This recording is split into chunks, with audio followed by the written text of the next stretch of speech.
There was major movement at the federal level, I would say, related to Bitcoin. Last week, Fannie Mae and Freddie Mac were ordered to treat crypto as a mortgage-worthy asset. I think this is huge. This is crazy to me. I just can't. This wasn't even on my radar. It's probably just a lack of breadth in terms of my news diet. So I didn't see this coming. But the U.S. Federal Housing Finance Agency Director William J. Pull issued a directive on June 25th instructing Fannie Mae and Freddie Mac to explore incorporating cryptocurrencies into single-family mortgage loan risk assessments. I think this is a huge deal. It's also a notable departure from the long-standing practices that required crypto assets to be liquidated prior to consideration.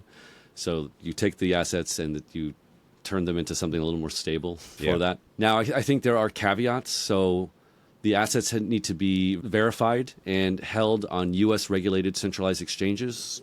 Yeah, Can't so have there's these in no self-custody. Can't have them in self-custody. Can't have them in an offshore exchange. They basically have to be on like Coinbase or Gemini. Not only that, another caveat is that it seems like there will likely be some discount applied to them.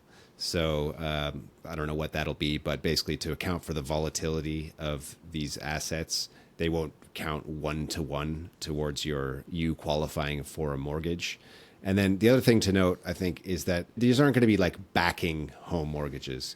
All it is when you apply for a mortgage, right, you need to show that you'll be able to pay your bills, you pay your mortgage, right? So they look into what assets you hold, and now this crypto will be counted towards that without having to actually liquidate it and put it into dollars. So it does, I think, it's important because it gives Bitcoin and crypto an additional utility, right? You don't have to sell it in order to go towards you being able to get that home loan. But again, if you're in the application process, right, you can imagine they check your how much money a month you earn. They also check how much your net worth is, which this would be qualify you for. So this will conceivably have a material effect on the amount of money you can take out for a loan, right? Yeah. So you can still get, I feel like, overextension on the amount of loan you can take out, right? And well, that's why they're trying to work in the discount to it, I think, to prevent that type of overextension, right? It'll be interesting to see what kind of formula they use. And I don't know, like, so Bitcoin is much less volatile on a year-on-year basis compared to like what it was 5 years ago. So it's becoming less volatile, but it's still very, very volatile. I don't know how they're going to determine that volatility rate to then calculate the haircut you take on. And will the discount be applied equally across all cryptocurrencies, or would it be a different rate for Bitcoin versus, like, let's say, Fartcoin?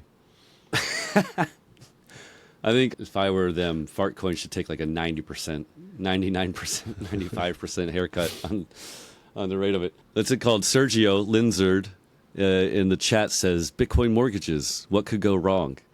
And I am the perennial wet blanket. I have to echo that sentiment. And this is a government agency. I think they will be very conservative, but let's hope that they're conservative enough that this doesn't contribute to any problems when the bull cycle eventually reaches its apex and then reverses, I don't view it as that different from using stocks, your stock holdings, to contribute to your net worth number, right? Like that could still, your stocks could easily, as we saw earlier in the year, drop by 30% in a short period of time. Yeah, 30% is hilariously a low drop for crypto though. So